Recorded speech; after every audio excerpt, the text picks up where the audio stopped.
আসসালামু আলাইকুম। ওয়ালাইকুম আসসালাম। কেমন আছেন? এই ওয়ালাইকুম আসসালাম। আলহামদুলিল্লাহ। আপনারা কেমন আছেন? আলহামদুলিল্লাহ। আপনার শরীর কেমন? চলছে। জানি না কবে এটা যাবে, এই বালা। একটু সময় লাগবে। আমাদের ফ্যামিলির ভিতরেও হয়েছিল, আমার হাজবেন্ডের হয়েছিল তো হ্যাঁ, মানে 25 দিন মতো সময় লাগছিল। 25-30 দিন, 1 মাস সময় লাগছে। তারপরেও হোক, সমস্যা নাই। ভালো হলেই ওই যে হলো। লিকুইড ভিটামিন সি এইগুলি একটু বেশি নিলে ঠিক আছে। বুঝতে পেরেছি। আচ্ছা, এখন বলেন কালকে কি কি পড়ছিলাম, একটু রিভিউ করি। আরো কেউ আসবে কিনা এটা দেখার জন্য হলেও।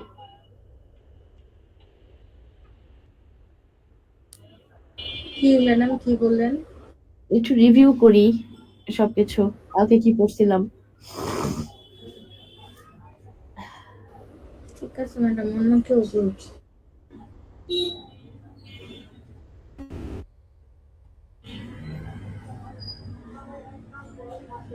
কে করবেন? আপনি করবেন? না ম্যাডাম, আমি না। করেন।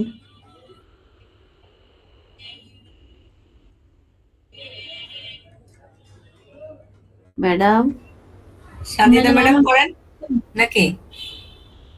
ম্যাডাম আপনি করেন আজকে, ফারহানা ম্যাডাম। আচ্ছা আচ্ছা আচ্ছা, ঠিক আছে। গতদিন আমাদের 5th ক্লাস শুরু হয়েছিল। 5th ক্লাসের মধ্যে আমরা তার আগে যতটুকু স্টাডি বা আমাদের লেসন করানো হয়েছিল, পরে নেক্সট থেকে করানো হয়েছে। তার ভিতরে প্রথমেই আমাদের আলোচনা করা হয়েছিল যে ইন্ডিভিজুয়াল ডিফারেন্সেস। ইন্ডিভিজুয়াল ডিফারেন্সের মধ্যে কি কি টাইপ অফ ইন্ডিভিজুয়াল ডিফারেন্সেস হয়, যে লার্নিং ডিফিকাল্টিস এর মধ্যে literacy, নিউমেরিসি needs, cultural background, images, perception, socio economic background, এইগুলি পড়ানো হয়েছিল। আর এই জেন্ডার সেক্সুয়ালিটি, যে টপিকগুলো আসলে সব পয়েন্টগুলো আমি বলছি না, হাইলাইটস গুলো বললাম। তার ভিতরে নেক্সটে ছিল নিডস কত ধরনের, এটা আলোচনা করা হয়েছিল। 3 type of needs: particular needs, special needs এবং স্পেসিফিক নিড। এবং পার্টিকুলার নিড বলতে কি বোঝায়, এর মধ্যে কারা অন্তর্ভুক্ত, এবং স্পেশাল নিডস বলতে আমরা কি বুঝি, যে যারা প্রতিবন্ধী বা এরকম ধরনের বিশেষ ব্যক্তি। পার্টিকুলার মধ্যে আমরা বিশেষ গোষ্ঠী বা উম, বিশেষ কোনো আহ, এলাকার এই টাইপের আলোচনা করা হয়েছিল, এই ধরনের লোকজন। এবং স্পেসিফিক নিড বলতে তো মানে সবার মধ্যে একজন বা দুইজন স্পেসিফিক ভাবে আর যাদের নিড থাকে, চাহিদা থাকে, তাদেরকে বোঝানো হয়েছিল। এরপরে ছিল যে মানে এদের সাপোর্ট পার্সন গুলো কারা, এগুলো বলা হয়েছিল।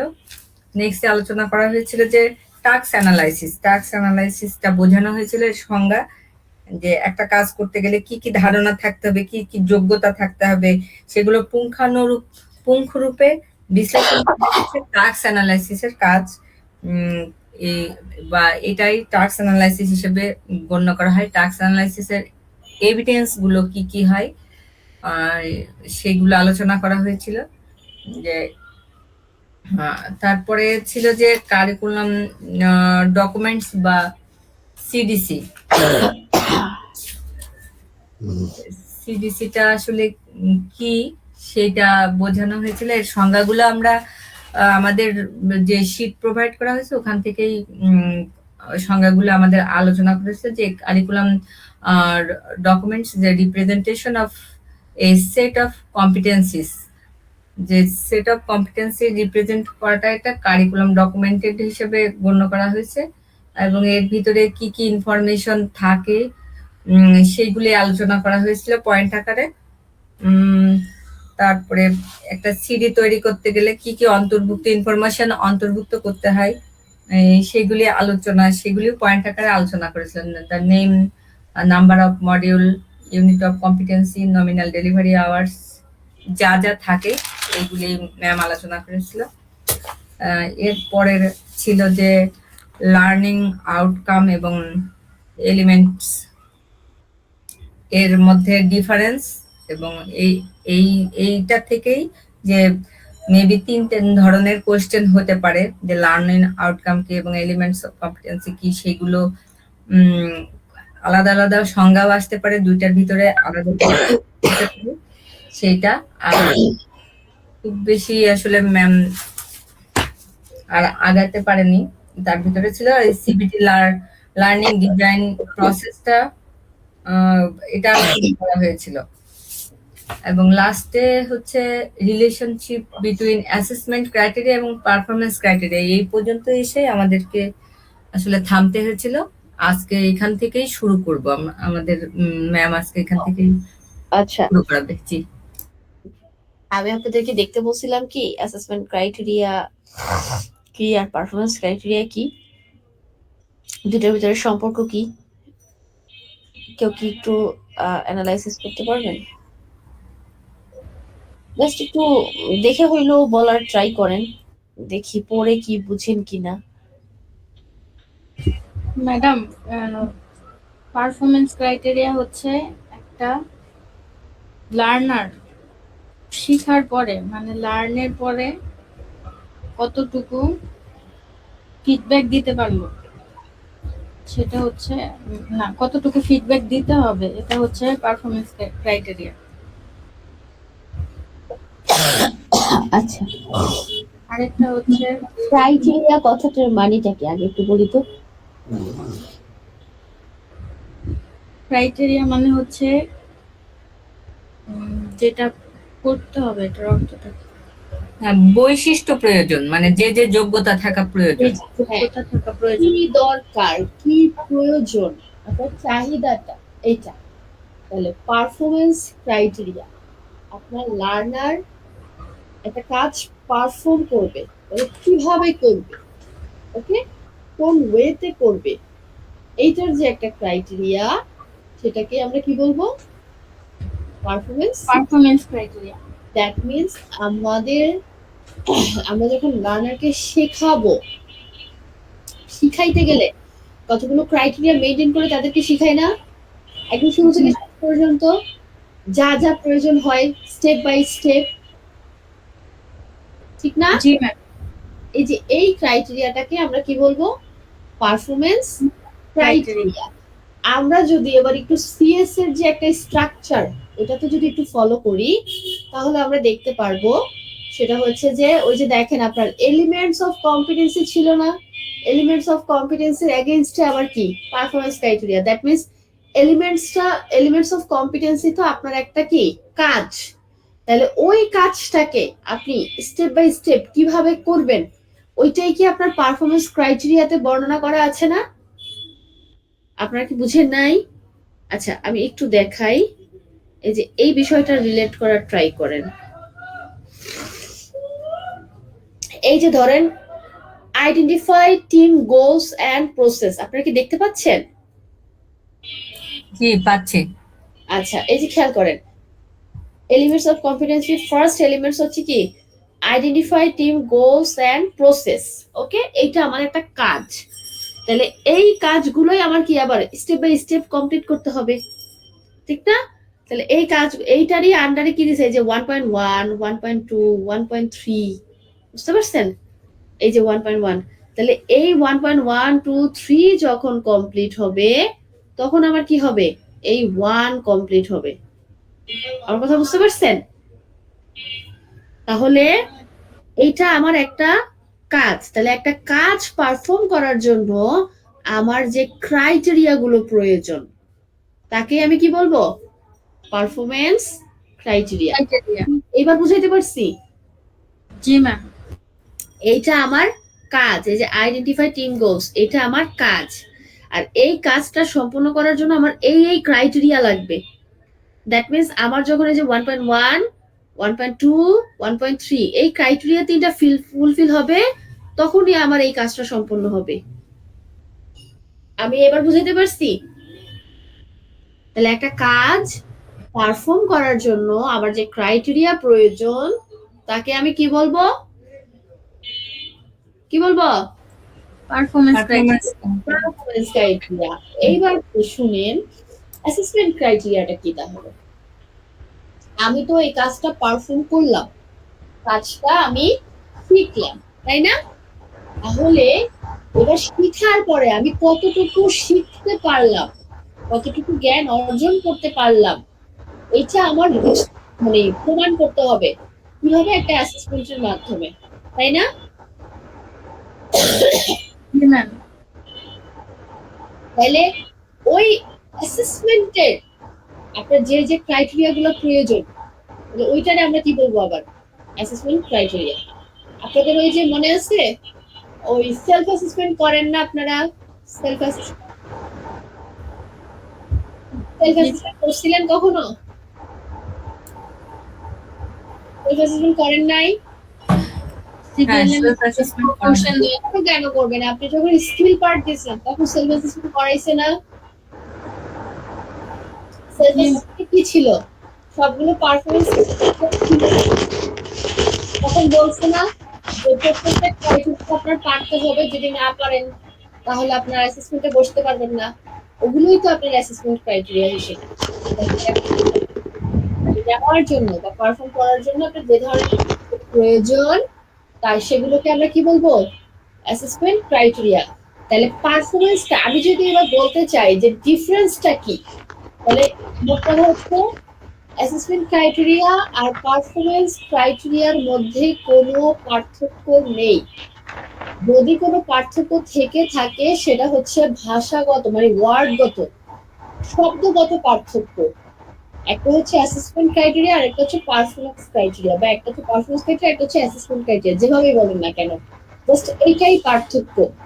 আর কোনো পার্থক্য এর ভিতরে নাই, কারণ যাহাই পারফরমেন্স ক্রাইটেরিয়া তাহাই কি অ্যাসেসমেন্ট ক্রাইটেরিয়া। আপনি এই যে যখন আপনি শিখছেন, যখন আপনার ট্রেনার আপনাকে শিখাচ্ছে, তখন এগুলো পারফরমেন্স ক্রাইটেরিয়া। আর যেদিন আপনি অ্যাসেসমেন্ট দিবেন সেদিন আপনি এই কাজগুলো করতে পারেন কিনা অ্যাসেসর আপনাকে কি করবে? যাচাই বাছাই করবে। ওই ক্রাইটেরিয়া গুলো ফুলফিল করে দেখবে সেলফ অ্যাসেসমেন্টের সাথে মিলায়া। যদি সবগুলো ঠিকঠাক থাকে তাহলে আপনাকে অ্যাসেসমেন্টে বসতে দিবে। সেটাকে আমরা কি বলবো? Assessment criteria. ক্লিয়ার? জি ম্যাম। কি বুঝতে পারছি বলেন আমাকে। কোনো কাজকে কমপ্লিট করার জন্য যে ক্রাইটেরিয়া ফলো করতে হবে সেটাই পারফরমেন্স ক্রাইটেরিয়া। অ্যাসেসমেন্টে ওকে, অ্যাসেসমেন্ট সম্পূর্ণ করার জন্য একটা অ্যাসেসমেন্ট কমপ্লিট করার জন্য যে সকল করার জন্য যে ক্রাইটেরিয়া ধাপে ধাপে কমপ্লিট করতে হবে একটা অ্যাসেসমেন্ট সম্পূর্ণ করার জন্য যে ক্রাইটেরিয়া আপনার প্রয়োজন তাকে আমরা কি বলবো? অ্যাসেসমেন্ট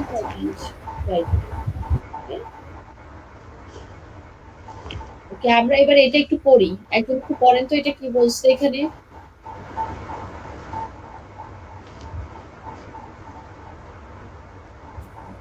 পড়বো ম্যাম?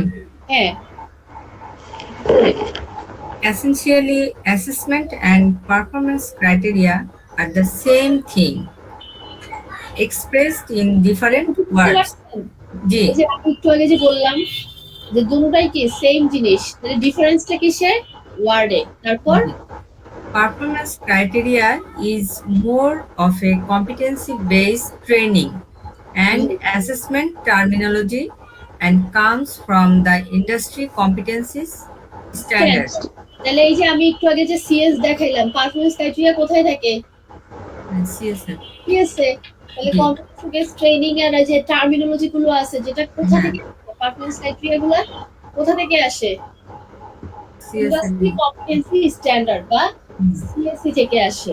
ওকে, তারপর Assessment or performance criteria specify the performance that must be demonstrated by the learner in order for the learning outcome to be achieve. তাহলে এই যে একটু আগে আমি যে বলছি যে অ্যাসেসমেন্ট ক্রাইটেরিয়াটা কি, তাহলে এই যে অ্যাসেসমেন্টটা যে সম্পূর্ণ হবে, লার্নাররা কি কি অ্যাচিভ করলো, ওই যে ক্রাইটেরিয়া গুলা সে গিয়ে কি করবে, যাচাই বাছাই করবে, এটা এটা এটা এটা, হ্যাঁ এটা এটা পারছে, এটা পারছে, ওইটা পারছে, এই যে যাচাই বাছাই করতেছে না, এইটাই। তাহলে দুইটা সেম জিনিস, জাস্ট কি ভাষাগত পার্থক্য। শব্দগত যে ইয়াটা আছে ওইটাই জাস্ট পার্থক্য। ক্লিয়ার? জি। আপনার যদি প্রশ্ন আসে what is the relationship between assessment criteria and performance criteria, তখন আপনারা এখান থেকে নিজের মতো করে ছোট করে দিতে পারেন। তবে আমি এখন আপনাদেরকে একটু সাজেস্ট করব, সেটা হচ্ছে যে আপনারা কেউ ওই যে নিজের মতো করে বানায় লিখতে যায়েন না, কারণ এনএসডিএ থেকে এখন স্ট্রিক্টলি একটু নিষেধ করাই আছে যে ওই যে বানায়া লেখা, লেখা, এগুলো অ্যালাউ করে না, বুঝতে পারছেন? তো ওরা চায় যে এক্স্যাক্টলি যেটা যেভাবে আছে ওইভাবেই জাস্ট আপনি পারফর্ম করবেন। হয়তো সামান্য দুই একটা ওয়ার্ড এদিক সেদিক করতে পারেন, তাও যদি আবার মানে মিনিং না চেঞ্জ হয়ে যায়, এই হচ্ছে বিষয়। ক্লিয়ার? জি ম্যাম। আচ্ছা, আমরা একটু নিচে আগাই। আমরা এই বিষয় সম্পর্কে সবাই জানি, একটা হচ্ছে কি আমাদের যে ট্রেনিং এর সিস্টেম, এটা একটা হচ্ছে আরটিও, আরেকটা কি আরপিএল। আরটিও আর আরপিএল সম্পর্কে আমরা সবাই জানি, অ্যাটলিস্ট আর কিছু বুঝি না বুঝি এটা অনেক ভালো বুঝি, তাই না? আরপিএল জি ম্যাডাম। হচ্ছে আরটিও যেটা, এখন আরটিও ফুল মিনিং হচ্ছে রেজিস্টার্ড ট্রেডিং অর্গানাইজেশন। এখন এখানে একটা কথা আছে, সেটা হচ্ছে আরটিও হচ্ছে গিয়ে আপনার বিটিইবির ভাষা। বিটিইবি, এনএসডিএ তে আপনাকে এসটিপি বলা হয়, স্কিলস ট্রেনিং প্রোভাইডার। তাহলে আমাদের আরটিও কথাটাকে তাহলে আমরা এখন আর ইউজ করব স্যার ম্যাডামরা? না না ম্যাডাম। কি বলবো? এসটিপি। এসটিপি ফুল মিনিং কি? Full meaning skills training provider. Skills training provider. তাহলে স্কিলস ট্রেনিং প্রোভাইডারটা কি? এটা হচ্ছে আপনার একটা long term course, short term course না। এই কোর্সটা আপনার মোটামুটি একটু মানে শর্ট কোর্সই করতে পারেন, শর্ট কোর্স, লং টার্মের না, লং টার্মও না, শর্ট কোর্স। এটা হচ্ছে কি 3 মাস মেয়াদি কোর্স। ওকে, 3 মাস মেয়াদি কোর্স, বা এটা সর্বোচ্চ 4 মাস বা 6 মাস হতে পারে, সর্বোচ্চ গেলে এই কোর্সটা আপনার 6 মাস হতে পারে, এর থেকে কি বেশি না, এর থেকে বেশি না। ক্লিয়ার? তাহলে এখানে দেখেন আপনার প্রশ্ন আসে এরকম যে benefit of training with RTO না, এটা আসবে আপনার এসটিপি। তাহলে এসটিপির মানে ট্রেনিং এর বেনিফিট গুলো কি কি, এটা আসবে। তাহলে ফার্স্ট অফ অল আপনার বেনিফিট হচ্ছে আপনি আপনার স্কিলটাকে কি করতে পারছেন, আপডেট করতে পারছেন। সবচেয়ে বড় কথা, এসটিপি বা এই রেগুলার ব্যাচ যেটা, এইটা আর হচ্ছে আরপিএল এর মধ্যে পার্থক্যই এটা। এই রেগুলার ব্যাচটা হচ্ছে গিয়ে আপনার যারা কিছুই জানে না, পূর্ব থেকে কিছুই জানে না, তাদেরকে ওই 3 মাসের সম্পূর্ণ নতুন একটা লার্নারকে কি করানো হয়, 3 মাসের ট্রেনিং দিয়ে তাদেরকে সবকিছু জানানো হয় এবং কি শেখানো হয়। ক্লিয়ার? জানানো হয় এবং শেখানো হয়। আর আরপিএল যেটা, সেটা হচ্ছে কি লার্নাররা আগে থেকে জানে কিন্তু তাদের কোনো সনদায়ন নেই, তারা নিজেকে ধরেন একটা কি বলে এটাকে, তাদের স্যালারি আপডেট করতে যাচ্ছে, ইনক্রিজ করতে যাচ্ছে, তাদের প্রমোশন হচ্ছে না। কেন হচ্ছে না? একটা সার্টিফিকেটের অভাবে হচ্ছে না। তাহলে ওই যে তাড়াতাড়ি 3 দিনের একটা জাস্ট ওরিয়েন্টেশনের মাধ্যমে তাদেরকে একটা অ্যাসেসমেন্টে বসানো হয়, এবং ওই অ্যাসেসমেন্টে সে যদি কম্পিটেন্ট হয় তাহলে একটা সার্টিফিকেট পায়, শেষ, এটা ওটা। ওইখানে কিন্তু কারো কোনো মানে আননোন পার্সন থাকে না, সবগুলো নোন পার্সন থাকে, তারা পূর্ব থেকেই অভিজ্ঞ, দক্ষ, এই টাইপের পার্সন থাকে। এটা হচ্ছে একটা বিষয়। ওকে, তারপরে দেখেন আপনার বিভিন্ন স্কিল কিন্তু আপনি ডেভেলপ করতে পারেন। তারপরে দেখেন এমপ্লয়ি পারফরমেন্স, আপনার নলেজ স্কিল, আপনার যে কাজ আছে সেই কাজের উপর ভিত্তি করে আপনি আরো নলেজ, আরো স্কিল আপনি গেইন করতে পারেন। এবং আপনার যে চাকুরির যে পারফরমেন্সটা, আপনি যে একটা জব করতেছেন, জব লাইফের যে পারফরমেন্সটা, সেই পারফরমেন্সটাকে আপনি চাইলে কিন্তু আরো ইনহ্যান্স করতে পারেন একটা স্কিল, মানে স্কিল গ্রহণ করার মাধ্যমে। ওকে, তারপরে হচ্ছে কি রিটার্ন অন ইনভেস্টমেন্ট। যদি আপনি এই রেগুলার ব্যাচের কোর্সগুলো করেন, কিছু কিছু ইনস্টিটিউট দেখবেন পেইড করায়। ওকে, তাহলে পেইড যদি করতে চান তাহলে সেটা অবশ্যই আপনার একটা মানি ইনভেস্ট করা লাগে। তো আপনি ধরেন একটা মানি, মানে কিছু মানি ইনভেস্ট করে আপনি একটা ট্রেনিং শিখলেন। ট্রেনিংটা শেখার পরে আপনি ঠিক কয়দিন পরেই আপনি চাকরি বাকরি খুঁজলেন, বা আপনিও একটা ট্রেনিং সেন্টার খুললেন, বা দেখা গেছে আপনিও কোনো একটা ট্রেনিং এর কি মানে একটা অর্গানাইজেশনের ট্রেনার হিসেবে জয়েন করলেন। তাহলে ওখান থেকে আপনার একটা স্যালারি আসবে না? তাহলে আপনি ধরেন ইনভেস্ট করছেন একটা কোর্স করার জন্য 10,000 টাকা, আবার আপনি চাকরি পাইছেন ধরেন কোর্স শেষে 20,000 টাকার। তাহলে ফার্স্ট মান্থেই তো মনে হয় আপনার ওই কোর্সটা ইনভেস্টটা মানে রিটার্ন আসছে না স্যার ম্যাডামটা? জি ম্যাম। জি ম্যাডাম। ইভেন এই যে নিজের উপরে যে বিষয়টা ইনভেস্ট করছেন, আগে কেমন ছিলেন, এখন কেমন আছেন, এই বিষয়টা মেজার করতে পারছেন না? জি এটা ম্যাডাম। ধরেন আগে আপনার স্যালারি কেমন ছিল, এখন স্যালারি কেমন হাই রেঞ্জে হয়ে গেছে, এটা একটা তারতম্য আসতেছে না? এগুলোই হচ্ছে বেনিফিট। তাহলে আপনাকে এখানে বলবে যে এসটিপির বেনিফিট কি কি, ট্রেনিং এর বেনিফিট গুলো কি কি, তখন আপনি বলবেন update skill, employee performance, return on investment, কথাগুলো বললেই হয়ে যাবে। অ্যাপ্রেন্টিসশিপ কথাটা একটু দেখি। অ্যাপ্রেন্টিসশিপ, অ্যাপ্রেন্টিসশিপ কথার মানে হচ্ছে শিক্ষানবিশ। শিক্ষানবিশ। তাহলে অ্যাপ্রেন্টিসশিপ কথাটা শুনলেই আপনার দুইটা জিনিস মাথায় আসতে হবে, একটা হচ্ছে লার্ন আর একটা হচ্ছে কি আর্ন। দ্যাট মিনস আপনার এখানে শিক্ষার্থীরা ট্রেনিংও নিবে, ট্রেনিং এর পাশাপাশি কি করবে, আর্নও করবে। আর্নও করবে, আর্নও করবে। ওকে, এটাই হচ্ছে অ্যাপ্রেন্টিসশিপ। তাহলে অ্যাপ্রেন্টিসশিপ যদি মানে আকারে বলতে চাই, ডেফিনিশন আকারে, তাহলে একজন দক্ষ লোকের আন্ডারে একজন অদক্ষ লোক লার্ন এবং আর্ন করবে, এটাকে আমরা কি বলবো, অ্যাপ্রেন্টিসশিপ। একজন দক্ষ লোকের আন্ডারে একজন অদক্ষ লোক কি করবে, লার্ন এন্ড আর্ন করবে। এই ট্রেনিংটাকে আমরা কি বলছি, অ্যাপ্রেন্টিসশিপ ট্রেনিং। এখন এই ট্রেনিংটার মানে বলছে কম্পোনেন্ট মানে উপাদান কয়টা, 8টা উপাদান নিয়ে বলছে এই ট্রেনিংটা গঠিত হয়। আর এই ট্রেনিং এর মানে আপনাকে যদি বলা হয় অ্যাপ্রেন্টিসশিপ কম্পোনেন্ট কয়টা, উপাদান কয়টা, তখন আপনি বলবেন 8।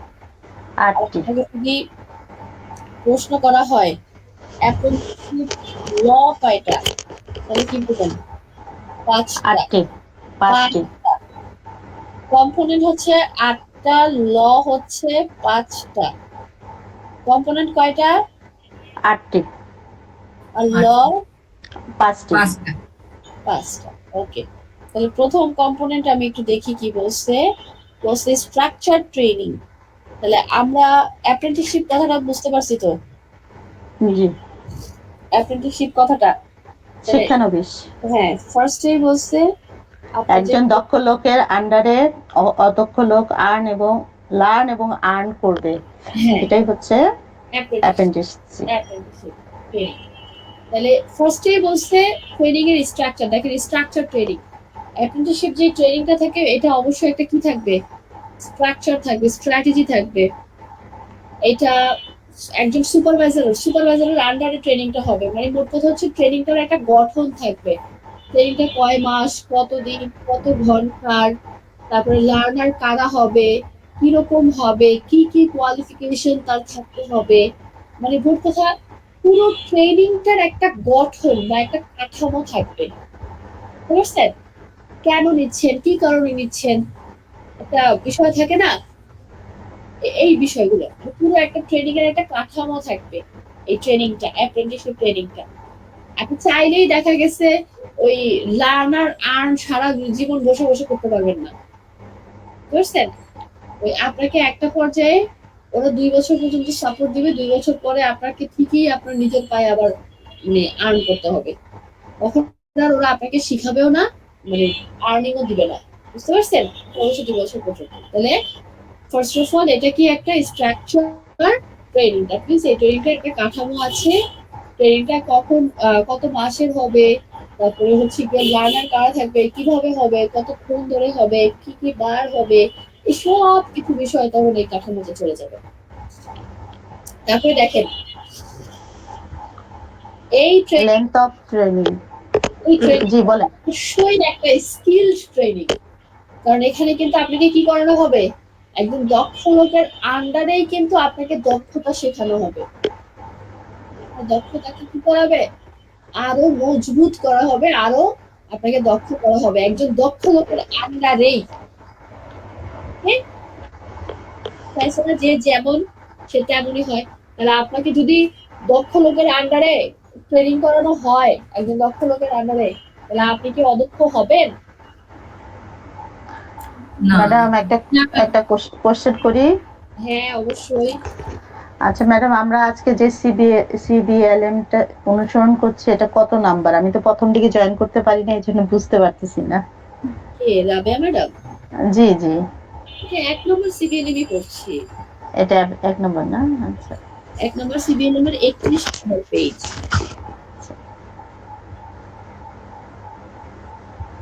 আচ্ছা, ধন্যবাদ ম্যাডাম, অনেক ধন্যবাদ। ঠিক আছে, আপনি কন্টিনিউ করেন। তাহলে তাহলে এই ট্রেনিংটা আমি যেহেতু একজন দক্ষ লোকের আন্ডারে থাকবো, হ্যাঁ অদক্ষ লোক, তাহলে আমি কি হব, অদক্ষ হব? না, দক্ষ হবে। এর জন্য বলছে এই ট্রেনিংটা অবশ্যই কি হবে, একটা ট্রেনিং হবে, কারণ আপনি একজন দক্ষ লোকের আন্ডারে থাকবেন। ওকে, আপনি একজন দক্ষ লোকের সুপারভিশনে থাকবেন। তারপরে দেখেন অ্যাপ্রেন্টিসশিপ ল, একটু আগে আমি বলছিলাম না অ্যাপ্রেন্টিসশিপের ল হচ্ছে কয়টা, 5টি।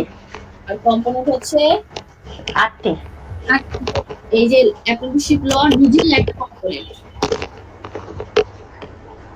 এর ভিতরে ল হচ্ছে কি আবার 5টি। তাহলে দেখেন এখানে প্রথম ল বলছে দ্য লেন্থ অফ ট্রেনিং, তাহলে ট্রেনিং এর সময়সূচি।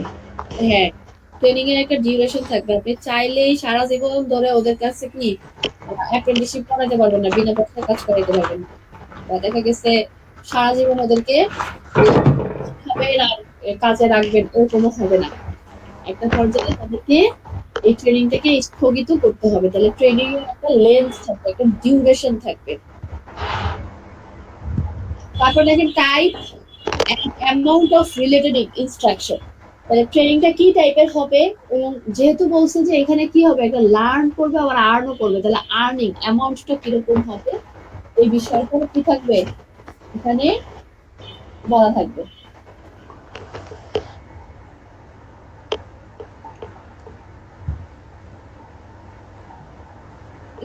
হ্যাঁ তারপরে দেখেন বলছে supervision of the apprentice, apprentice যে ট্রেনে থাকবে সে অবশ্যই কি থাকবে, একজন সুপারভাইজারের কি তত্ত্বাবধানে থাকবে।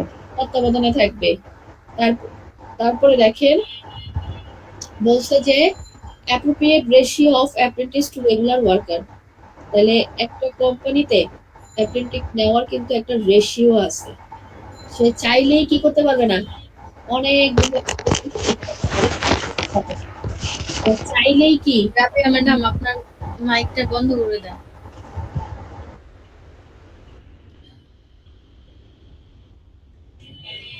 আচ্ছা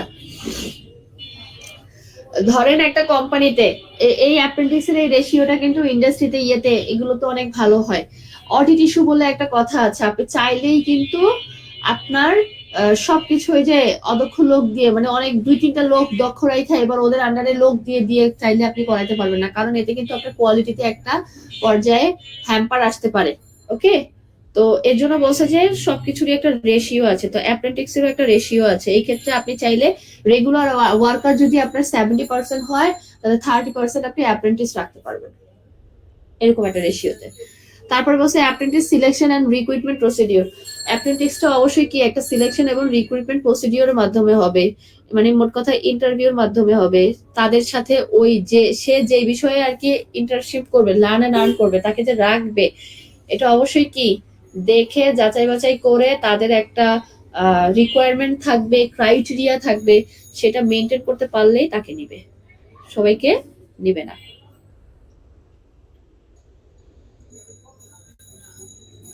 ম্যাডাম এখানে একটা কোশ্চেন করি, হ্যাঁ অবশ্যই। এখানে কি মানে আমরা যে যে অদক্ষ কর্মীকে নেব, এখানে কি বয়সের কোনো নির্দিষ্টতা থাকবে যে সে এই এইজের হতে হবে? কিছু কিছু ক্ষেত্রে অনেক সময় থাকে, কিছু কিছু ক্ষেত্রে থাকে। আমাদের যখন নতুন সিবিএলএম আসবে, হ্যাঁ, ওই নতুন সিবিএলএম আবার এই যে এই অ্যাপেন্ডিক্স এইগুলো অনেক চেঞ্জিং আছে, এই অ্যাপেন্ডিক্স এর এরকম আর থাকবে না, তখন অন্যরকম হবে, এখানে অনেক আপডেট আছে। তখন অ্যাপ্রেন্টিক্স হচ্ছে গিয়ে একটা অ্যাপ্রেন্টিসশিপ ট্রেইনি হচ্ছে গিয়ে 2 বছরের জন্য কন্ট্রাক্টে যায়। তো প্রথম বছর যে স্যালারি থাকে সেই স্যালারির 50% পায়, এবং দ্বিতীয় বছরে গিয়ে তার সেই স্যালারি 10% ইনক্রিজ হয়, দ্যাট মিন্স 60% পায় বেসিক স্যালারি। বুঝতে পারছেন? এরকম। বুঝতে পারছি। 4 নম্বর পয়েন্টটা হচ্ছে ক্রিডেনশিয়াল। একটু দাঁড়ান।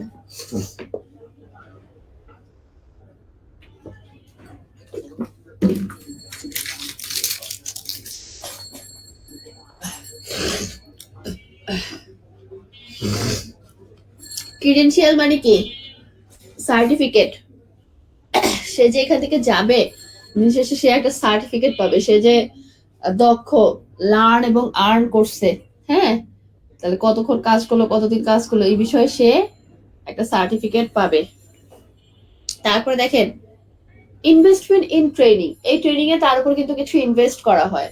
ওকে কিন্তু একবেলা খেতে দিবে, কিছু কিছু কোম্পানি আবার খাওয়ার সাথে থাকাও দেয়, 3 বেলা খাওয়া দেয়, থাকা দেয়। টাকার অ্যামাউন্টটা সেক্ষেত্রে আবার একটু কমে আসে। আবার কিছু কিছু কোম্পানি আবার জামা দেয়, ইয়ে দেয়, একটা নির্দিষ্ট পোশাক আছে। আবার কিছু কিছু সময় তার উপরে তাকে আবার কিছু কিছু ট্রেনিং এ পাঠায়, তার ডেভেলপে ওই কোম্পানির সাথে ডেভেলপমেন্ট ট্রেনিং এ পাঠায়। তার উপর কি করতেছে? ইনভেস্ট করতেছে না? তাকে থাকতে দিচ্ছে, খেতে দিচ্ছে, পোশাক দিচ্ছে, ইউনিফর্ম এগুলো দিচ্ছে। ইকুইপমেন্টও দেয়, মানে কাজ শেখার জন্য যে ধরনের ইকুইপমেন্ট প্রয়োজন হয় সেগুলোও দেয়। কাজ শেখার জন্য যে ওই বিষয়গুলো দেয়, এই যে ফ্যাসিলিটিস গুলো দিচ্ছে, তাহলে কি করছে? ওই যে ওই ট্রেনিং উপরে, এই ট্রেনিং এ ইনভেস্ট করছে না? এটা। তারপর বলছে লার্ন আর্ন এন্ড লার্ন, এই যে এটা তো একদম মেইন, অ্যাপ্রেন্টিসশিপের মেইনই হচ্ছে আর্ন এন্ড লার্ন। সে আর্নও করবে, সরি, সে লার্নও করবে, আবার কি আর্নও করবে। দ্যাট মিন্স সে শিখবে, সাথে সাথে কি আর্নও করবে। তারপরে দেখেন সুপারভাইজ ট্রেনিং। ট্রেনিংটা ওই যে উপরে একটা লর ভিতরে পড়ে আসছে, ট্রেনিংটা অবশ্যই কি একজন দক্ষ লোকের আন্ডারে হবে এবং সুপারভিশনে থাকবে। এরপরে দেখেন অ্যাপ্রেন্টিসশিপ, অ্যাপ্রেন্টিস কন্ট্রাক্ট, এটা অবশ্যই একটা কন্ট্রাক্টের মধ্যে থাকবে। কতদিন করবে, কি করবে না করবে, সারা জীবন তো তাকে দিয়ে ইয়ে করাইতে পারবে না। আমার মাঝে মাঝে আপনার কোড অফ কন্ডাক্টও আছে, ওই যে আচরণবিধি। সে যতদিন এখানে থাকবে, কোম্পানির কিছু রুলস রেগুলেশন আছে, কোড অফ কন্ডাক্ট, ওই যে আচরণগত যে দিকগুলো আছে তাকে সেগুলো মেনে চলতে হবে। যদি সেগুলো ভঙ্গ করে তাহলে তাকে ট্রেনিং থেকে বাদ দিতে পারবে। এরকম এই বিষয়গুলোও কি এখানে অবদান রাখে। ক্লিয়ার? Clear madam. আচ্ছা, আপনারা পড়বেন এখন যে ইয়েটা আছে আপনাদের এখানে থেকে পড়বেন কি? পড়বেন হচ্ছে এই যে অ্যাপ্রেন্টিসশিপ ল যে 5টা, এই 5টা মুখস্থ রাখবেন। আর অ্যাপ্রেন্টিসশিপ কম্পোনেন্ট কয়টা? 8টা।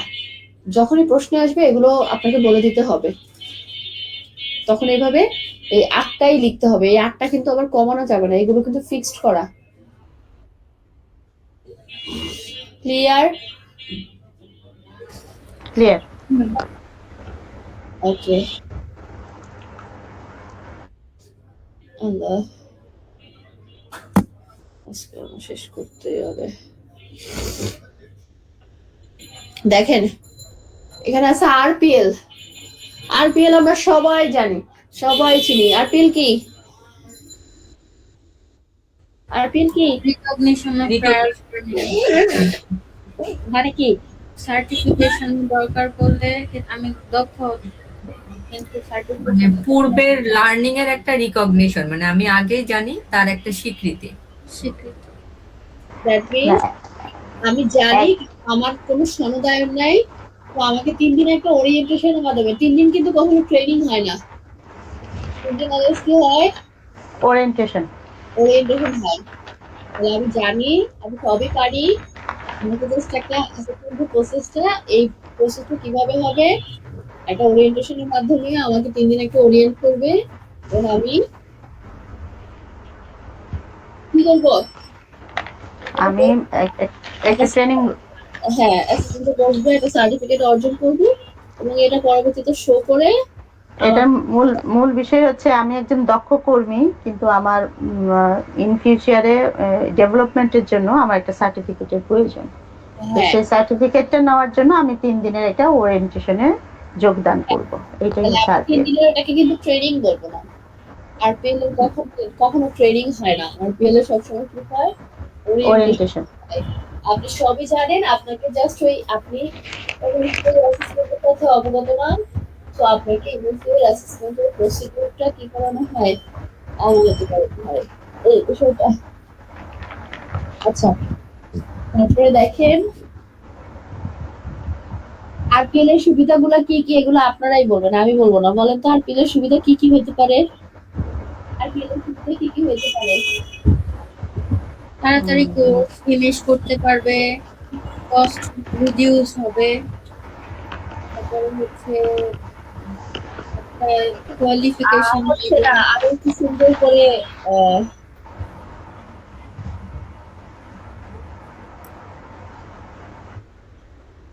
ট্রেনিং রিকোয়ারমেন্ট অনুযায়ী একটি সার্টিফিকেট পাবে, হ্যাঁ, অ্যাভয়েড ডুপ্লিকেট অফ ট্রেনিং। মানে আমার এই বিষয়ে কোয়ালিফিকেশন আছে, আমার লং টার্মের কোনো ট্রেনিং না নিয়ে শর্ট টার্মের একটা ওরিয়েন্টেশনের মাধ্যমে আমি সার্টিফিকেটটা নিতে পারবো। হ্যাঁ,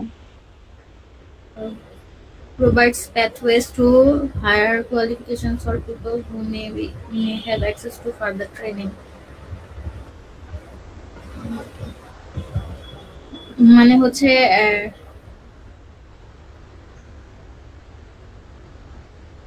মানে হচ্ছে অন্য ট্রেনিং এর জন্য, মানে এই হায়ার কোয়ালিফিকেশনের জন্য আমি যেটা পারি ওইটার সার্টিফিকেশন পেয়ে মানে ফার্দার একদম সব বাদ দাও। আমি রেডি হতে ভুলে পারবো। যান।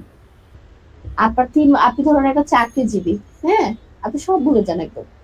আপনি ধরেন একটা চাকরিজীবী, আপনি এখন নিজেকে একটু স্কিল করতে চাচ্ছেন, বা ধরেন আপনি একটা বিষয়ে অবগত, এখন ওই বিষয়টাতে আপনার একটা লং টার্ম কোর্স করা পসিবল না, সময় সাপেক্ষ না, তাহলে আপনি কি করলেন, 3 দিনের একটা ওরিয়েন্টেশন করে আপনি জাস্ট নিজেকে একটু ব্রেন স্টর্মিং করলেন, আবারও রিফ্রেশমেন্ট করে দেন আপনি অ্যাসিস্ট্যান্টে বসলেন। তাহলে এতে করে কি হইলো, আপনার অফিস কিন্তু একটা কোর্স করার জন্য আপনাকে 3 মাস ছুটি দিবে না, কিন্তু আপনার অফিস কিন্তু আপনাকে একটা কোর্স করার জন্য, একটা পরীক্ষা দেওয়ার জন্য 3 দিনের ছুটি দিতেই পারবে, পারবে না? জি ম্যাম। তাহলে এই কোর্সটা যেহেতু শর্ট, আরপিএলটা কি, যেহেতু সময়টা সীমিত, এক্ষেত্রে আমি কি করতে পারি, অল্প সময় নিজেকে একটু দক্ষ করে গড়ে তুলতে পারি, বা একটা দক্ষতার সার্টিফিকেট অর্জন আমি করতে পারবো। এই ক্ষেত্রে আমার টাইমটাকে আমি সেভ করতে পারবো। আমার কথা ক্লিয়ার? জি ম্যাম। ম্যাডাম এখান থেকে কি কোনো কোশ্চেন আসে যে আরপিএল এর বেনিফিট কি টাইপের? বেনিফিট থেকে আসে না, কিন্তু অনেক সময় ভাইভাতে ধরতে পারে, বা দেখা গেছে আসলে কোন পাশ থেকে কোন প্রশ্ন যে আসবে এইসব এখন বলা একদমই মানে পসিবল না। আগে, অনেক আগে একদম, আপনি তো আমার অনেক শুরুর দিকের লার্নার, আমার এই ট্রেনিং ক্যারিয়ারের শুরুর দিকের লার্নার, তো আপনি তো তখনকার প্যাটার্নটা দেখছেন, বাট জি এখন ম্যাম। প্যাটার্নটা অনেক ভিন্ন, বুঝতে গেলে অনেক ভিন্ন, বুঝছেন? অনেক মানে অনেক। তো এখন আসলে আমি ওরকম অ্যাজাম্পশন করতেই পারবো না যে কিরকম আসতে পারে, কিরকম আসবে না, এটা আমি বলতেই পারবো না। ইভেন আপনারা জানেন না, সামনে আরো আপডেট আসতেছে। সেশন প্ল্যান আগে কি করতাম আমরা, জাস্ট করে নিয়ে যেতাম না, এখন কিন্তু সেশন প্ল্যান অ্যাসেসরের সামনে বসে করতে হবে, এরকম একটা সিস্টেম আসতেছে। তাই যে ট্রেনিং এর যে সেশন প্ল্যান হ্যাঁ, ছিল, হ্যাঁ, ইভেন অ্যাসেসমেন্ট প্ল্যানিং ম্যাট্রিক্স অ্যাসেসরের এ সামনে আমাদেরই রিসেন্ট করতে হবে নাকি আরো পরে আসতেছে? আপনাদের বেলাও হইতে পারে, এখন আপনাদের বেলাও হইতে পারে। এই হচ্ছে বিষয়। এইখানে এই প্রশ্নটা আসে আমি কয়েকবার দেখছি। এই প্রশ্নটা একটু দেখতে পারেন।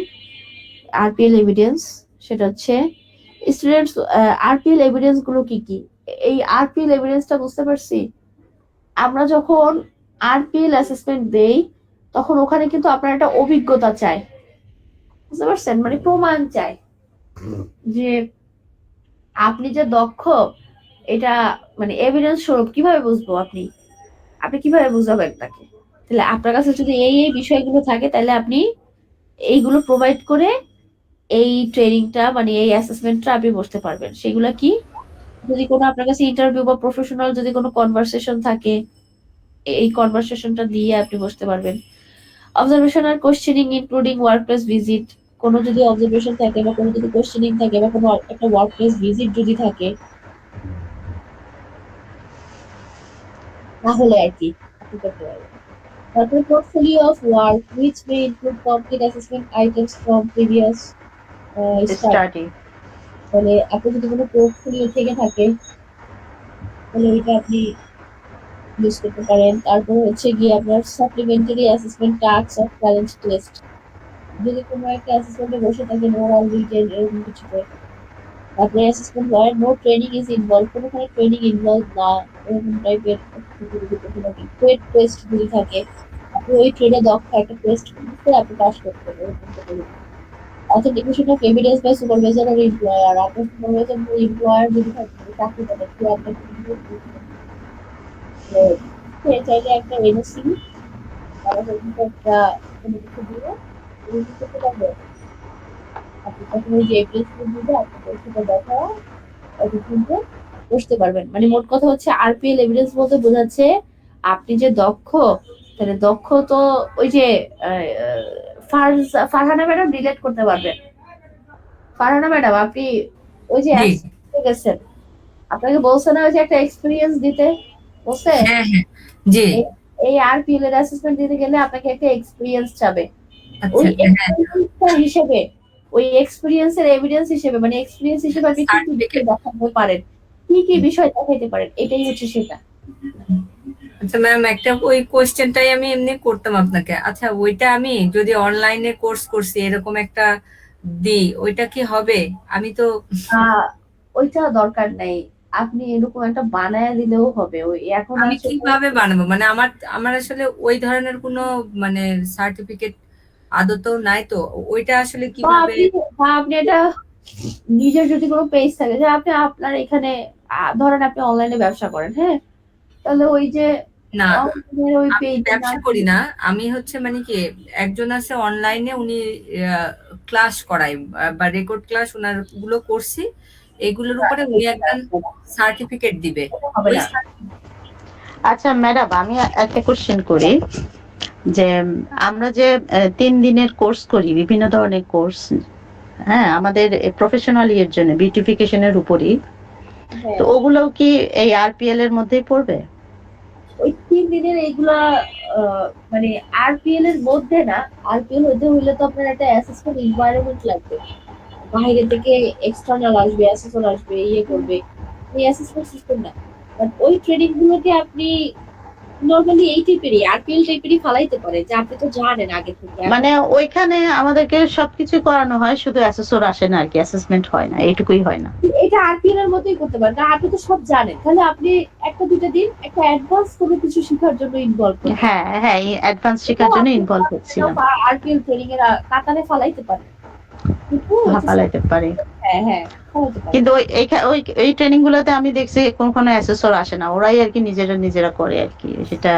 আসবে ওইটা তো জাস্ট আপনার আপডেট করার জন্য। ধরেন আপনি পার্লারে আপনি ফেসিয়ালের কাজ জানেন, আপনার ধরুন এখন হাইড্রো ফেসিয়াল নতুন আসছে, হ্যাঁ, ওই যে হাইড্রোফেশিয়াল শেখার জন্য আমি গেলাম, তখন ফেসিয়াল শেখার জন্য আপনার তো পুরো সব দিন লাগবে না, লাগবে না না, একদিনেই হয়ে যায়।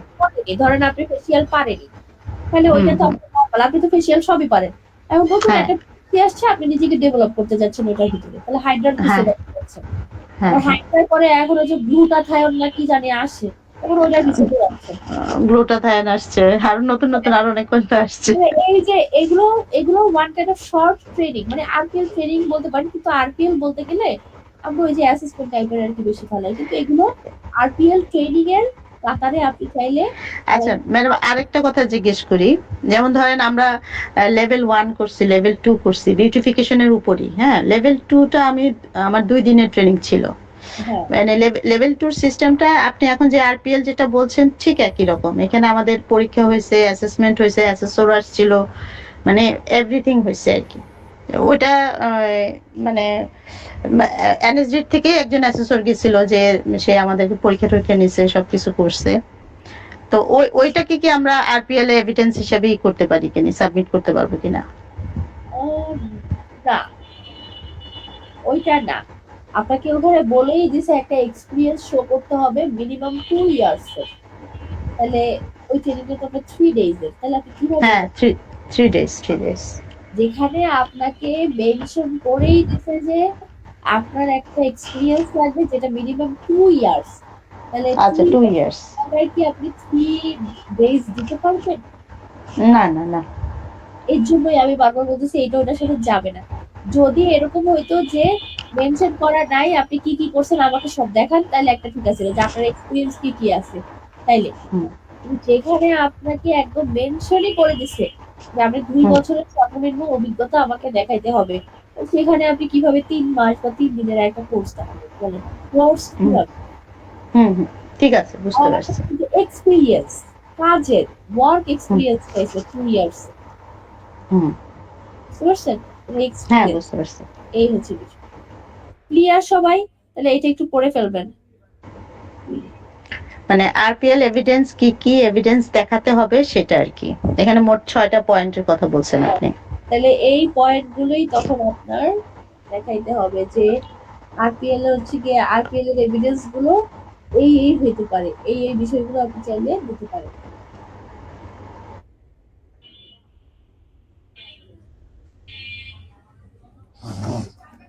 ওকে, দেখেন, ওয়ার্কপ্লেস ইস্যু।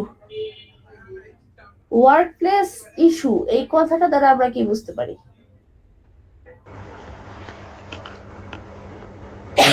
কর্মক্ষেত্রে কি ইস্যু মানে কি সমস্যা। সমস্যাগুলো সমাধান করার জন্য আমরা কি কি বিষয় লক্ষ্য রাখতে হবে? এক্স্যাক্টলি। তাহলে ওয়ার্কপ্লেস ইস্যু মানে কাজ যেহেতু আছে সমস্যাও আছে, আর সমস্যা যেখানে আছে সেখানে কি সমাধানও আছে, তাই না? জি ম্যাডাম। এরকমই নাকি? জি ম্যাডাম। আমার একটা ওয়ার্ক প্লেসে আমি যখন একটা কাজ করব, তাহলে কাজ করে যদি সারাদিন আপনি একটা মানুষ আছে সারাদিন কাজ করে, আরেকটা মানুষ আছে এরকম থাকে না, দুটো কাজ করে সারাদিন ধরে, আরেকটা মানুষ আছে সারাদিন কাজ করে। দুইটা দুইটা মানুষের ভিতরে আমার কিন্তু পার্থক্য বলতে পারবো কেন এরকম হচ্ছে? কাজগুলো বলতে পারবেন? একটা মানুষ হচ্ছে একই কাজ ধরেন 2 ঘন্টায় শেষ করলো, আরেকটা মানুষ হচ্ছে কি সারাদিন লাগায় সেই কাজটা করতেছে। কাজের প্ল্যানিং যদি ঠিক মতো না হয় তাহলে এরকম ডিফারেন্স হবে। আমি যদি প্ল্যানিং করে করি তাহলে আমার অল্প সময়ে কাজটা হয়ে যাবে। ফার্স্ট অফ অল আপনি যখন কোনো একটা কাজ করবেন সাথে সাথে তার কি করবেন, প্ল্যানিং করবেন, কাজের একটা পরিকল্পনা করবেন। পরিকল্পনা করার পরে আপনার অবশ্যই কাজটাকে আগে প্রায়োরিটি ওয়াইজে ফালাইতে হবে। কোন কাজটা আপনি আগে করবেন, কোন কাজটা আপনি পরে করলেও হবে। কিছু কিছু কাজ আছে ধরেন 2 দিন পরে করলেও হবে, তাহলে ওই কাজটা নিয়ে যদি আপনি আগে বসেন তাহলে আপনার কি কোনো লাভ হবে? উল্টো আরো কি হবে, লস হবে। কারণ ওই কাজটা আপনার 2 দিন পরে ডেলিভারি দিলেও পারতেন, আপনার ইনস্ট্যান্ট যেটা দরকার সেটা আপনি করছেন না। তো এর জন্য কি করতে হবে, শুধু প্ল্যানিং করলেই হবে না, সেটা অর্গানাইজিংও করতে হবে। প্ল্যানিং এর পরে আপনার প্রায়োরিটি সেট করতে হবে যে আপনি কোন কাজটা আগে করবেন, কোন কাজটা পরে করবেন। তারপর আপনি কি করবেন, অর্গানাইজ করে ফেলবেন। ওই যে 1 2 3 4 উল্টাপাল্টা কাজের ভিতরে সিরিয়াল করা ছিল, তো সিরিয়াল গুলারে আবার কি করছেন, মার্ক করছেন না, তো এটা 1 নাম্বার, এটা 2 নাম্বার, 3 নাম্বার করছেন না? জি তারপর ম্যাডাম। এবার অর্গানাইজ করবেন। তাহলে যেটারে 1 নাম্বারে দিচ্ছেন, ধরেন 1 নাম্বারটা 10 নাম্বারে ছিল, তাহলে 10 নাম্বার থেকে তুলে এনে 1 নাম্বারে দিবেন। 2 নাম্বারটা ধরেন 13 নাম্বারে ছিল, তাহলে 13 নাম্বার থেকে টেনে এনে 2 নাম্বারে দিবেন। মানে এরকম করে তখন আবার অর্গানাইজ করবেন। ওকে, তাহলে এখানে দেখেন কি বলছে, কি work, work in a Tibet institute or teacher activity institute, a teacher needs to ensure that can manage work and work relationship properly. That includes তাহলে একটা টিভি টিচার ইনস্টিটিউটে টিচারদের কাজের লোড ম্যানেজ করার ক্ষেত্রে করতে হবে এই বিষয়গুলো আপনার দেখতে হবে। সেটা কি? সেটা হচ্ছে প্ল্যানিং, প্রায়োরিটাইজিং আর কি অর্গানাইজিং ইউর, মানে শুধু প্ল্যানিং করতে হবে না, প্রায়োরিটাইজ করতে হবে এবং কি তারপরে অর্গানাইজ করতে হবে। তারপর ওয়ার্কিং কোলাবোরেটিভলি উইথ কলিগ, আপনার কলিগের সাথে কি করতে হবে? সমন্বয় সাধন সমন্বয় সাধন সমন্বয় সাধন করতে হবে। মিশে কাজ করতে হবে। তারপর seeking feedback on your work management skill and professional relationships, আপনার যে কাজের দক্ষতা আছে, স্কিল আছে, এর উপরে কি করতে হবে? ফিডব্যাক খুঁজতে হবে। ফিডব্যাক কেউ যদি নেগেটিভ দেয়, সাথে সাথে আমরা কি করি? ওরে একদম শত্রুর চোখে দেখি না, তুই আমার এগুলো বলছিস, এটা করা যাবে না। ফিডব্যাক যখন কেউ বলবে আপনাকে, আপনি তখন তাকে প্রকৃত বন্ধু মনে করবেন। বুঝতে পারছেন? কারণ দেখা গেছে সবাই তো আর আপনাকে ভালো, মানে সবাই তো ভালো ভালো বলবে, কিন্তু যে খারাপ বলে সে আসলে খারাপ না, সেই প্রকৃত ভালো। কারণ ও আপনাকে অবজার্ভ করছে, ও আপনাকে খেয়াল করছে, বুঝছেন? আপনার ভুলগুলো ধরায় দিছে, নাহলে তো আপনি সারা জীবন একই চেইন মেনটেন করে ভুল পথে চলতে থাকবেন। এর জন্য অ্যাডপ্টিং ক্লায়েন্ট ফোকাস অ্যাপ্রোচ, তাহলে আমরা সবাই কি করি? নির্দিষ্ট একটা ক্লায়েন্টের জন্য কাজ করি। যারা ট্রেনার আছেন তারা হচ্ছে লার্নারদের জন্য, টিচারের স্টুডেন্টদের জন্য, বা দেখা গেছে যে জায়গার পজিশন আছে, যে ইয়াতে তার নিচের বা আশেপাশে সবার জন্য কাজ করেন। তাহলে কাদের জন্য কাজ করতেছেন, কি টাইপের কাজ করতেছেন, কি উদ্দেশ্য, কেন কাজ করতেছেন, এগুলো সবগুলো কি করতে হবে আপনার তখন ওই আন্দাজে করতে হবে। তাহলে আপনার যে ক্লায়েন্ট আছে বা আপনার যে পার্টিসিপেন্ট আছে, তাদের চাহিদাটার উপর ভিত্তি করে আপনার কি করতে হবে? এই কাজ করতে হবে। ওকে, এটা আপনারা বলবেন। সেটা হচ্ছে টাইম ম্যানেজমেন্ট স্কিলটা কি? টাইম ম্যানেজমেন্ট স্কিল যদি একটা ব্যক্তির ভিতরে থাকে, বা আপনি হচ্ছে টাইম ম্যানেজমেন্ট স্কিল কিভাবে কি বলে এটাকে, কিভাবে আপনি বুঝবেন একটা ব্যক্তির ভিতরে টাইম ম্যানেজমেন্ট স্কিল আছে? ওকে, তাহলে আমাকে টাইম ম্যানেজমেন্ট স্কিলটা কি বলেন তো? নির্দিষ্ট সময়ের মধ্যে নির্দিষ্ট কাজটা সম্পূর্ণ মানে ভাবে সম্পূর্ণ করা, সুনিপুণ ভাবে সম্পূর্ণ করাটাই হচ্ছে time management. Time management skill. Okay, এবার আপনার ভিতরে যে টাইম ম্যানেজমেন্ট স্কিল আছে, এটা আপনি কিভাবে বুঝবেন? একটা কাজ appropriately সময়ের মধ্যে সম্পন্ন করতে পারছি কিনা, এবং হাই কোয়ালিটি কাজ এবং প্রায়োরিটাইজ করে কমপ্লিট করতে পারছি। এক্স্যাক্টলি, আপনার রিকোয়ারমেন্ট বা ডেডলাইন অনুযায়ী যদি আপনি কাজ করেন, বা deadline ability to meet time based requirements and deadlines. Exactly, আপনার যে টাইমটা দেওয়া হয়েছে সেই টাইম রিকোয়ারমেন্টের ভিতরে বা ডেডলাইনের ভিতরে যদি আপনি কাজটা সম্পন্ন করতে পারেন, তাহলে আপনি বুঝবেন যে আপনার ভিতরে টাইম ম্যানেজমেন্ট স্কিল আছে। তারপর is ability to identify and adjust high and low priority tasks. ওই যে একটু আগে আমি বললাম যে আপনার কোন কাজটা আগে করতে হবে, কোন কাজটা দুদিন পরে করলেও হবে, এই বিষয়টা যদি আপনি ম্যানেজ করতে পারেন, তাহলে কি হবে? আপনি বুঝতে পারবেন যে আপনার ভিতরে টাইম ম্যানেজমেন্ট কি আছে। Ability to use time effectively. Okay, আপনি যদি কার্যকরীভাবে সময়টা কি ইউজ করতে পারেন, এই যে আছে না যে আপনি বসে আছেন, আপনি মানে টাইমটাকে পরিপূর্ণভাবে ইউজ করতেছেন না, মোট কথা ইউটিলাইজ করতেছেন না। যদি ইউটিলাইজ করতে পারেন তাহলে বুঝতে পারবেন যে আপনার ভিতরে টাইম ম্যানেজমেন্ট স্কিল আছে। আপনি মনে করতেছেন একটা কাজ আপনার 5 মিনিট লাগবে, আপনি যদি ওই 5 মিনিটে সম্পন্ন করতে পারেন, তাহলে আপনি মনে করবেন আপনার ভিতরে আছে। আর যদি মনে করেন যে না, 5 মিনিটের মধ্যেও হচ্ছে না, আমার তো আধা ঘন্টা 1 ঘন্টা লাগা যেতেছে, আমি ঠিক মতো মানে কাজটা করতে পারতেছি না, সেট করতে পারতেছি না, তো তখন বুঝে যাবেন যে নাই। ability to allocate appropriate amounts of time to complete your own work, okay, while avoiding scheduling conflict and meeting কি এটা মিটিং কি বলো মিটিং মাইলস্টোন। আচ্ছা, মাইলস্টোনস, হ্যাঁ, মাইলস্টোনস। বলছে ability to appropriate amount of time, মানে আপনার কাজটা সম্পূর্ণ করার জন্য পর্যাপ্ত পরিমাণের টাইমটা আপনি কি করতে পারতেছেন, অ্যালোকেট করতে পারতেছেন, মানে আপনার কতটুকু লাগতে পারে একটা কাজ সম্পূর্ণ করার জন্য, ওই ওই বিষয়টা আপনি কি করতে পারতেছেন, বোঝার করতে পারতেছেন। লাইক একটা কাজ দেখার পরেই আছে না যে অ্যাজিউম করে নেওয়া, আরে এটা তো সহজ, আমি জাস্ট 5 থেকে 10 মিনিট লাগবে, আমি করে ফেলতে পারবো, তখন আপনি বুঝতে পারবেন যে না, আপনার ভিতরে প্রবলেম হচ্ছে। Ability to complete tasks assigned to you within agreed timeline. ওই যে উপরের এটা একদম উপরের সাথে একটু মিলে যায়, আপনার একটা টাইম লাইন থাকবে, আপনার একটা ডেড লাইন থাকবে, হ্যাঁ, ওইটার ভিতরে যদি আপনি কাজটা করতে পারেন, তাহলে আপনি কি মনে করবেন আপনার ভিতরে টাইম ম্যানেজমেন্ট স্কিল আছে। তো এই টাইম ম্যানেজমেন্ট স্কিল থেকে কিন্তু আপনার প্রশ্ন আসে। কি ধরনের প্রশ্ন আসবে ম্যাডাম? ওই যে আপনি কিভাবে বুঝবেন আপনার ভিতরে টাইম ম্যানেজমেন্ট স্কিল আছে, বা কি কি বিষয় থাকলে বোঝা যায় যে একটা লোকের ভিতরে টাইম ম্যানেজমেন্ট স্কিল আছে। তাহলে কি আমরা এভাবে এভাবে 5টা পয়েন্ট বললেই হয়ে যাবে?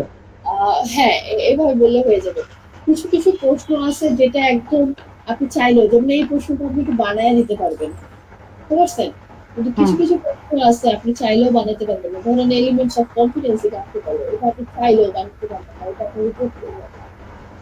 এগুলো আগে আপনার বুঝতে হবে, আপনার প্রায়োরিটি বুঝতে হবে যে আমি কোন মানে ইয়াটা বলতে পারবো সম্পূর্ণভাবে, কোন ইয়াটা বলতে পারবো না, বুঝতে পারছেন। জি ম্যাডাম। টিমওয়ার্কটা আপনারা পারবেন, তারপরে আমাকে একটু বলেন তো টিমওয়ার্কের সুযোগ সুবিধাটা কি? বুঝতে পারিনি ম্যাডাম, প্রশ্নটা আরেকবার বলেন। টিমওয়ার্কের বেনিফিট গুলো কি? টিমওয়ার্কের বেনিফিট কি?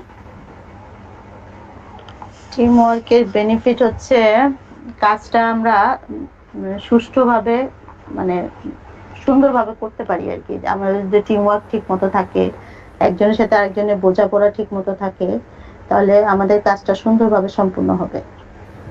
ম্যাডাম, একজন মানুষের সব মানুষের দক্ষতা সেম না। টিম ওয়ার্ক করলে দেখা যাচ্ছে যে সবাই যে ইন্ডিভিজুয়াল পারসন যেটা পারে ওই সব দক্ষতা মিলে একটা কাজকে সুন্দরভাবে কমপ্লিট করা যায়। কারোর উপরে বোঝা না হয়ে, মানে কোনো কাজ সবার ভিতরে বন্টন করে দিয়ে কারোর উপরে বোঝা না হয়ে সুষ্ঠুভাবে সব মানে নির্দিষ্ট সময়ের মধ্যে সম্পূর্ণ করা যায় টিম ওয়ার্কের মাধ্যমে। হ্যাঁ, এক্স্যাক্টলি। আচ্ছা,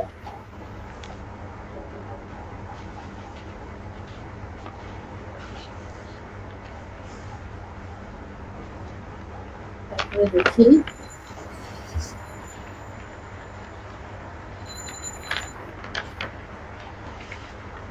এটা কি। A teacher in Tibet Institute needs to demonstrate a client focus approach. তাহলে ক্লায়েন্ট ফোকাস অ্যাপ্রোচ, ক্লায়েন্টকে প্রায়োরিটি দেওয়া, ওকে। তাহলে একজন টিবিট টিচার হিসেবে আপনার কি করতে হবে, একটা টিবিট ইনস্টিটিউটে অবশ্যই ক্লায়েন্ট ফোকাস অ্যাপ্রোচ ডেমনস্ট্রেট করতে হবে। সেটা কিভাবে আপনি ডেমনস্ট্রেট করবেন, মানে কাজ করতে হবে ক্লায়েন্ট ফোকাস অ্যাপ্রোচ মেনে চলবে, সেটা কিভাবে করবেন, ensuring the needs and expectation of clients from the basic of your work practice. তাহলে আপনার যে ক্লায়েন্টের নিডস গুলো আছে বা এক্সপেকটেশন গুলো আছে, এগুলো আপনার কি করতে হবে, নিশ্চিত করতে হবে।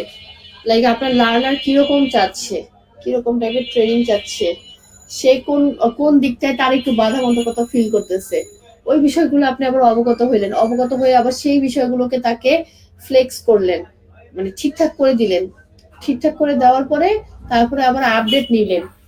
এই যে একটু দাঁড়ান,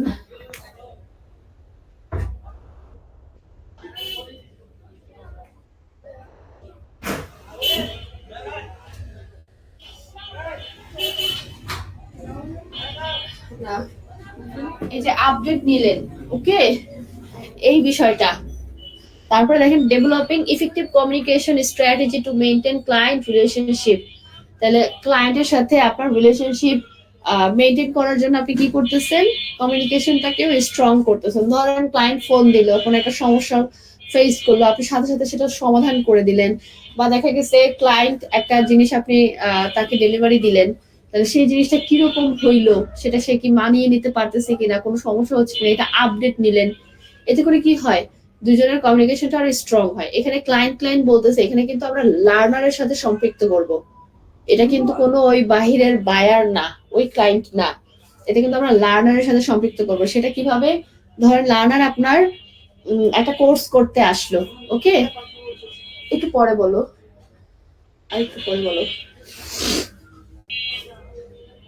ধরবা না এখন, কিচ্ছু ধরবা না, যাও যাও, না দেখা লাগবে না, না ওরা দুইজন কি একসাথে গেছে? আমি জানি না, তুমি থিয়েটারে দেখো নাই? আমি কাউকে দেখি নাই, এসে কাউকে পাইনি, আমি ক্লাসে আছি, যাও।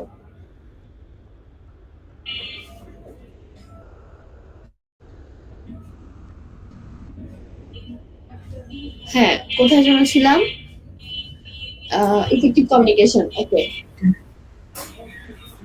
এটা কিন্তু আমার লার্নারের সাথে সম্পৃক্ত করতে হবে। সেটা কিভাবে, সেটা হচ্ছে আপনার লার্নার আসলো, একটা কোর্সে সে এনরোল করলো, তাহলে এনরোল হওয়ার পরে সে কি ওই এনভায়রনমেন্টের সাথে খাপ খাওয়াতে পারছে কিনা, বা সে একটা মানে প্রবলেম ফেস করতেছে, সেটা আপনার সাথে বলতে পারছে কিনা, বুঝতে পারছেন এই বিষয়টা, ওকে। এইভাবে করে রিলেট করতে হবে।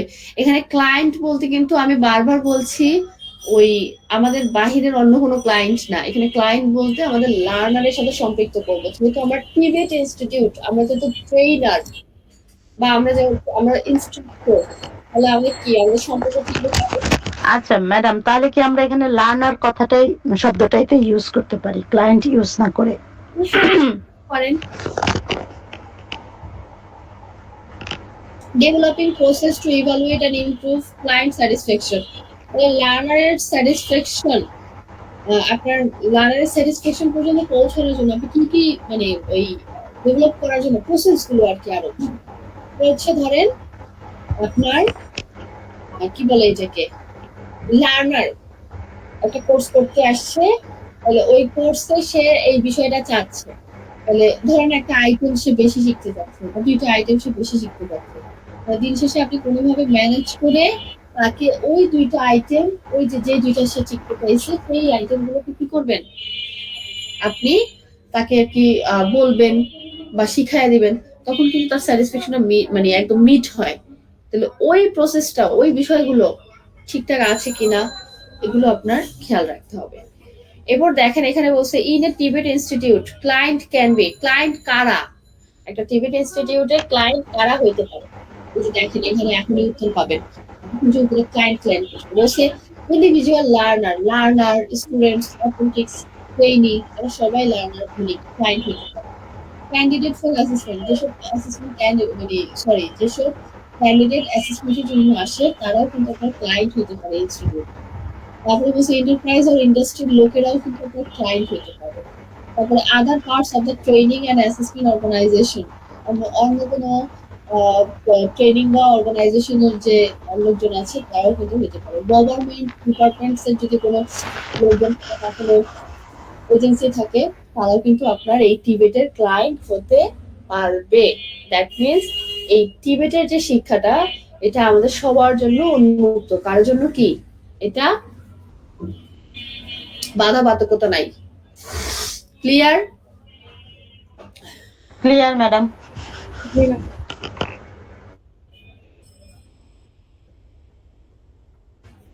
আমার আর একটা আছে, ওটা একটু দেখায়া বিদায় নিব। সেটা হচ্ছে দেখেন, খেয়াল করেন, was the teacher's role and requirement.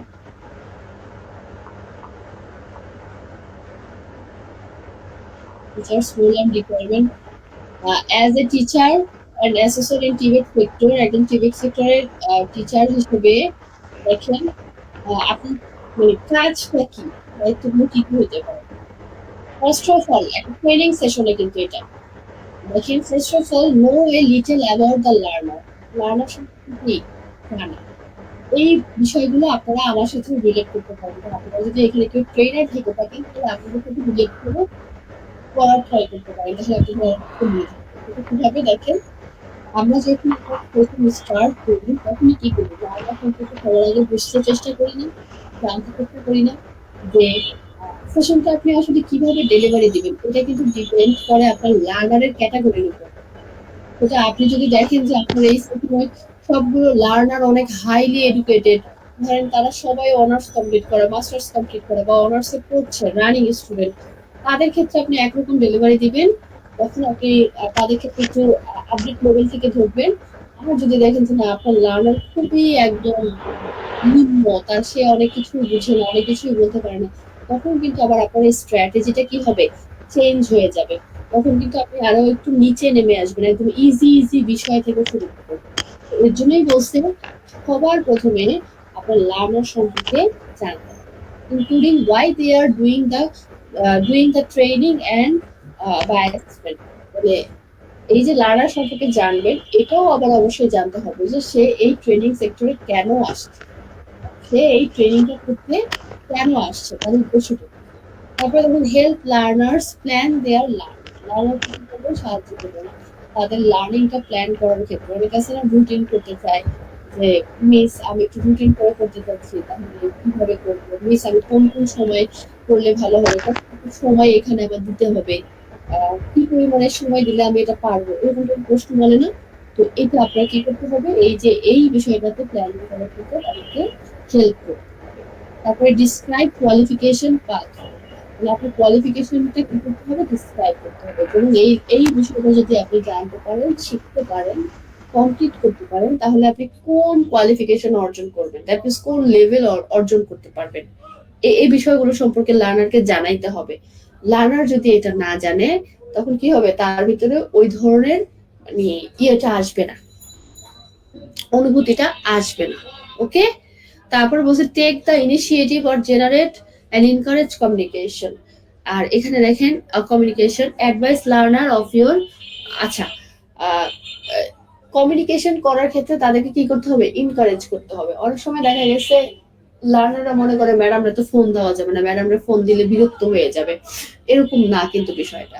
তারা চাইলেই আপনার সাথে ইজিলি কানেক্টেড হইতে পারবে, কমিউনিকেশন করতে পারবে, তাদের সুযোগ সুবিধা কি আপনি তা দেখবেন, বিবেচনা করবেন, এটা তাই মানে চাইলেই তারা পারবে। তাহলে কোন সময় তারা আপনার সাথে কমিউনিকেশন করতে পারবে, আপনার অ্যাভেলেবেল টাইমটা তখন কি করতে হবে, তাদেরকে বলে দিতে হবে যে আমাকে তুমি এই সময় থেকে এই সময় পর্যন্ত কল দিতে পারবা, এরপরে তুমি চাইলে একটা টেক্সট করে রাখো, আমি ইনশাল্লাহ দেখলে একটা রিপ্লাই করে দিব। বা আপনি ধরেন ফোন নাম্বার দিতে চাচ্ছেন না, তোমার কোনো সমস্যা হলে আমাকে মেইল করবা, তাহলে আপনি মেইল অ্যাড্রেসটা দিবেন। যদি আপনার কোনো বাউন্ডারি না থাকে তাহলে টাইমিংটা বলে দিবেন, আর যদি থাকে তো থাকবেই। তারপরে দেখেন keep in touch with learner. লার্নারদের সাথে কি করতে হবে, অবশ্যই তাদের খোঁজ খবর নিতে হবে। ধরেন একটা কোর্স আপনার কাছ থেকে করে গেল, আপনি আর জীবনেও খোঁজ নিলেন না, এরকম হয় না কিন্তু। মানে এই বিষয়টা আপনার ইয়ে করতে হবে। কিন্তু সিবিটির ক্ষেত্রে কিন্তু আবার উল্টা। সিবিটির ক্ষেত্রে বলেন, মানে লেভেল 4 পাস করার দেরি আর ট্রেনারকে ভুলা যাওয়া দেরি, জীবনও আর মনে রাখে না। ইভেন রাস্তাঘাটে দেখা গেছে দেখা হইলেও সালাম দেয় না। কোনো একটা ট্রেনিং একসাথে ধরেন পড়ে গেছে, কারণ আমাদের জগৎটা তো আসলে ছোট, তো সবার সাথে সবার আলটিমেটলি দেখা হয়েও যায় অনেক সময়। তো দেখা গেছে সামনাসামনি পড়ে গেলেও তাদের ওই বিষয়টা আসে না। মানে এরকম হয়ে গেছে, লার্নারের কি খবর রাখবো, লার্নারে কি টাচে রাখবো, লার্নার উল্টো আরো দূরে সরায় দেয় ট্রেনারে পাস করার পরে। বুঝতে পারছেন? তারপর হচ্ছে help learner monitor their own learning. তাহলে লার্নারকে কি করতে হবে, হেল্প করতে হবে তাদের লার্নিংটাকে মনিটর করার ক্ষেত্রে। সে কি ভুল পথে যাচ্ছে কিনা, ভুল ভাবে পড়ছে কিনা, ভুল ইনফরমেশন সে গ্র্যাব মানে কি বলে এটাকে অ্যাডাপ্ট করতেছে কিনা, এই বিষয়গুলো দেখতে হবে। Link learning to learners experience, এই বিষয়টা অনেক ইম্পর্টেন্ট। বলছে লার্নারের এক্সপিরিয়েন্সের সাথে লার্নিংটা লিঙ্ক করতে। দ্যাট মিনস লার্নার আপনার যে লেভেলে আছে ওই লেভেলে তার লার্নিংটা ইনক্লুড করতে। ধরেন লার্নার আছে এখন ক্লাস 5 এর মতো মেন্টালিটিতে, দ্যাট মিনস সে কিছুই পারে না, একদম বিগিনার। তাহলে আমার অবশ্যই কি করতে হবে, লার্নিংটা বিগিনার লেভেল থেকে স্টার্ট করে করে আস্তে আস্তে তাকে মানে উপর লেভেলে নিয়ে আসতে হবে, বুঝতে পারছেন? আমার অনেক সময় দেখা গেছে লার্নার আমার অনেক অনেক বেশি বুঝে, তাহলে তার জন্য কিন্তু আমি আবার বিগিনার দিয়ে স্টার্ট করতে পারবো না। সে যেহেতু ভালোই বুঝে, ভালোই জ্ঞানী, তাহলে সে কিন্তু আর একটু হার্ড যাবে। তো তারপরে যদি দেখা যাচ্ছে আপনি তার জন্য যদি ওই বিগিনার লেভেলে রাখেন, তখন দেখা যাচ্ছে সে বোরিং ফিল করবে, তখন আর ক্লাসে আসবে না। আবার ক্লাসে না আসলে তখন আবার অ্যাটেন্ডেন্সের সমস্যা হবে, আবার গ্রাজুয়েশনের সমস্যা হবে। মানে এইভাবেই আর কি আমরা রিলেট করতে হবে। তারপরে দেখেন গিভ ইফেক্টিভ ফিডব্যাক। লার্নারকে অবশ্যই ফিডব্যাক দিবেন। সে যদি ভালো কাজ করে অবশ্যই তাকে ভালোভাবে বলবেন, তাকে অ্যাপ্রিসিয়েট করবেন। আর সে যদি খারাপ কাজ করেও ফেলে কখনো সবার সামনে বলা যাবে না, তাকে পার্সোনালি নিয়ে গিয়ে বুঝাইতে হবে। Okay? Motivate learners to keep them going. লার্নারদেরকে অবশ্যই মোটিভেট করতে হবে যেন তারা যে কাজ করতেছে ভালোই করতেছে, ভালোভাবে ইয়ে করতেছে, এরকম। Encourage learners to learn from each other. আচ্ছা, একটা লার্নারকে কি করতে হবে, আরেকটা লার্নার থেকে শেখার জন্য ইনকারেজ করতে হবে। একটা লার্নারকে আরেকটা লার্নার থেকে শেখার জন্য অবশ্যই কি করতে হবে, ইনকারেজ করতে হবে। তাহলে এই ক্ষেত্রে আপনার চাপটাও কমে যাবে। এই বিষয়গুলো আপনার মাথায় রাখতে হবে। এখানে আপনার প্রশ্ন আসে যে একজন টিবেটের ট্রেনার হিসেবে আপনার লার্নিং এ মানে একটা ট্রেনিং সেশন ডেলিভারি দেওয়ার ক্ষেত্রে বা ইয়ে ক্ষেত্রে আপনি আপনার দায়িত্বগুলো কি কি, অ্যাজ এ টিবেট টিচার বা ট্রেনার আপনার রোলস অ্যান্ড রেসপন্সিবিলিটি গুলো কি কি, তখন আপনাকে এই পয়েন্টগুলো বেছে বেছে 5-6টা দিতে হবে। আপনি চাইলেই সব দিতে পারবেন না, কারণ আপনার খাতায় কিন্তু অত জায়গা থাকবে না। মানে খাতার যে জায়গার বিষয়টা এত বড় করেও লিখবেন না, যেটা একদম ছোট ছোট মানে পরবর্তীতে ইয়ে হয়ে যাবে, বা এত ছোট মানে এখানে তো ম্যাডাম 12টার মতো পয়েন্ট আছে। 12 থেকে বেছে বেছে আপনি 4-5টা নেবেন। 4-5টা লিখবো, তাই না? হ্যাঁ মানে টোটাল আমরা 4-5টি পয়েন্ট শিখবো আর বাকিগুলা এমনি পড়ে যাব। হ্যাঁ, মনে রাখবেন। আচ্ছা, কোন পয়েন্ট আপনার মনে আসে আপনি তো বলতে পারেন না। ওকে, তাহলে আজকের জন্য এখানেই শেষ আমাদের 1 নাম্বার সিবিএলএম শেষ। আমরা ইনশাল্লাহ যেহেতু আমাদের কয়েকদিন গ্যাপ গিয়েছে, হ্যাঁ, তো সেক্ষেত্রে আমরা একটু কয়েকটা ক্লাস কন্টিনিউ করব। তো আমরা ইনশাল্লাহ আগামীকালকেও আমি ক্লাস রাখার চেষ্টা করব। আছে, টেনশন নিয়েন না। আমরা আগামীকালকে 11 নাম্বার সিবিএলএমটা করব। ক্লিয়ার? জি ম্যাম। ঠিক আছে, জি তাহলে ম্যাডাম। আমার সিবিএলএমটা তাহলে আপনারা একটু সবাই মনোযোগ দিয়ে পড়েন। কোন বিষয়টা বুঝেন না, কোন টপিকটা বুঝেন না, আমাকে কিন্তু অবশ্যই জানাবেন, ঘুমায় রাখেন না। দেখা গেছে আজকে কালকে কালকে মাত্র এরকম করবেন না। সবাই কিন্তু কি করবেন, আমাকে জানান কোনটা পারেন কোনটা পারেন না। ঠিক আছে? জি ম্যাডাম।